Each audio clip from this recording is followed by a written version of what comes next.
알베르 카뮈의 걸작 이방인. 아마 많은 분들이 한 번쯤은 읽어보셨을 텐데요. 이 소설의 정중앙에는 아주 유명하지만 동시에 우리를 늘 혼란스럽게 만드는 한 사건이 있죠. 네, 바로 이 질문입니다. 이방인의 주인공 모를소는 대체 왜 아무 이유도 없어 보이는 그 살인을 저질렀을까요? 오늘 우리가 함께 풀어볼 문학적 미스터리가 바로 이겁니다. 소설에서 뮤르소는 이렇게 대답하죠. 태양 때문에.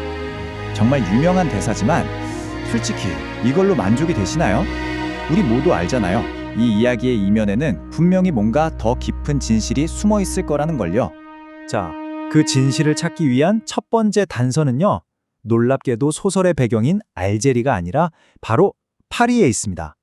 자, 여기서부터 한번 제대로 파고 들어보죠. 이 연대표, 그냥 날짜만 나열된 것 같지만 사실 엄청나게 중요한 사실을 우리에게 알려주고 있어요. 뭐냐면 카뮈가 이 소설을 쓴 장소가 우리가 흔히 생각하는 그 뜨거운 태양의 알제리가 아니었다는 거예요.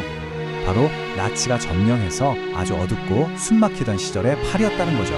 그리고 이 숫자 32,000, 이게 대체 뭘 의미하는 숫자일까요? 바로 그 당시의 파리에서 독일군이 프랑스 사람들을 감시하려고 심어놓은 비밀 정보원의 숫자입니다. 상상이 가시나요?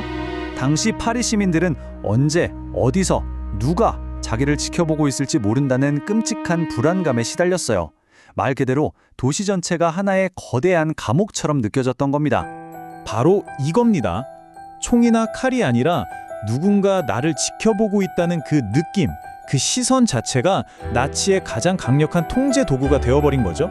사람들은 보이지 않는 시선을 의식하면서 스스로를 검열하고 통제하기 시작한 겁니다. 이 상황을 딱 설명해주는 이론이 있습니다. 바로 이 이론이 뮤에르소의 동기를 풀어줄 아주 중요한 열쇠가 되는데요. 파놉티콘 이론입니다. 철학자 미셸 푸코가 제시한 개념인데 생각보다 간단해요. 감시자는 안 보이는데 나는 감시당할 수도 있다는 생각. 그 생각 하나만으로도 사람들이 알아서 자기 행동을 조심하게 된다는 거죠. 이 파놉티콘이 작동하는 방식은 간단한 세 단계로 이루어집니다. 첫째, 나는 언제든 감시당할 수 있는 위치에 놓여요. 둘째, 근데 누가 나를 감시하는지는 볼 수가 없어요. 그럼 마지막으로 어떻게 되냐? 그 보이지 않는 시선을 스스로 마음속에 만들어서 자기 자신을 억압하게 되는 겁니다. 그리고 푸코는 이게 꼭 국가 같은 거대한 권력에만 해당하는 이야기가 아니라고 했어요. 그냥 우리 주변의 어떤 두 사람 사이에서도 이 감시와 통제의 관계는 만들어질 수 있다는 거죠. 자, 이제 이 역사적인 배경과 이론적인 단서들을 손에 쥐고 다시 소설 속 살인 현장으로 돌아가 보겠습니다. 소설을 다시 꼼꼼히 읽어보면 카뮈가 아랍인들을 묘사하는 방식이 좀 특이하다는 걸 알 수 있어요. 그들은 항상 말이 없어요. 멀리서 조용히, 하지만 끈질기게 모든 걸 지켜보는 존재. 그러니까 일종의 관찰자로 계속 등장합니다. 여기서 아주 결정적인 차이가 나타납니다. 뮤르스의 친구 레몽도 아랍인들과 마주친 적이 있거든요. 근데 그때는 레몽이 자기를 지켜보는 상대를 볼 수 있었어요. 그래서 힘의 균형이 유지됐고 별일 없이 그 상황을 벗어날 수 있었죠. 하지만 뮤르소가 마지막으로 해변을 걸을 땐 상황이 완전히 달라요. 이글거리는 태양, 바다에 반사되는 빛 때문에 그의 시야는 완전히 왜곡되고 혼란스러워지기 시작합니다. 자, 여기서부터 카뮈는 뮤르소가 겪는 그 감각의 과부하 상태를 정말 생생하게 묘사하는데요. 먼저 상대방이 든 칼에서 빛이 번쩍입니다. 강철에서 번쩍이는 빛의 칼날이 긴장감이 확 올라가죠. 그리고 그 빛은 순식간에 시야 전체를 덮쳐버려요. 마치 하늘에서 쏟아져 내리는 눈부신 비처럼요. 그의 감각은 점점 더 마비되어 갑니다. 그리고 마침내 메우르소는 물리적으로 앞을 전혀 볼 수 없는 상태가 됩니다. 소설의 표현을 그대로 빌리자면 그는 눈물과 소금의 이 장막 뒤에서 눈이 멀어버렸다고 하죠. 이제 그는 상대를 전혀 볼 수 없게 된 겁니다. 네, 바로 이 순간입니다. 미셸 푸코가 말했던 그 파놉티콘 모델이 완벽하게 정말 소설 속에서 딱 맞아 떨어지는 거죠.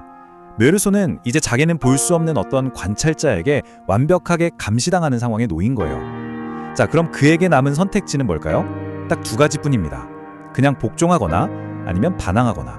이제 마지막 결론입니다. 이 살인사건을 나치 점령화의 파리라는 그 정치적 맥락과 한번 연결해서 최종 판결을 내려보겠습니다. 이 해석에 따르면 뮤르소가 쏜 총은 단순히 한 사람을 향한 게 아니에요. 그건 바로 자신을 억압하는 보이지 않는 감시 체제, 그 파놉티콘적인 시선 자체를 향한 일종의 폭력적인 저항 행위가 되는 겁니다. 결국 메루소의 이 행동은요, 타인의 시선에 나의 자유를 빼앗기는 것에 대한 개인적인 반항이면서 동시에 나치 점령이라는 그 숨막히는 현실에 대한 정치적인 반항이기도 한 거죠. 바로 이 이중성 때문에 이방인이 시대를 뛰어넘는 아주 강력한 이야기가 되는 겁니다. 결국 이 살인 사건은 카뮤가 평생에 걸쳐 말하고자 했던 핵심 메시지를 가장 강력하게 보여주는 장면이라고 할 수 있습니다. 개인의 자유와 권리는 그 어떤 거대한 권력 앞에서도 침해될 수 없다는 것, 바로 그 이야기죠. 자, 그렇다면 이 이야기는 오늘을 사는 우리에게 어떤 질문을 던지고 있을까요? 수많은 보이지 않는 시선들, 예를 들면 CCTV나 소셜 미디어 같은 것들 앞에서 우리는 과연 스스로를 통제하고 있나요? 아니면 저항하고 있나요?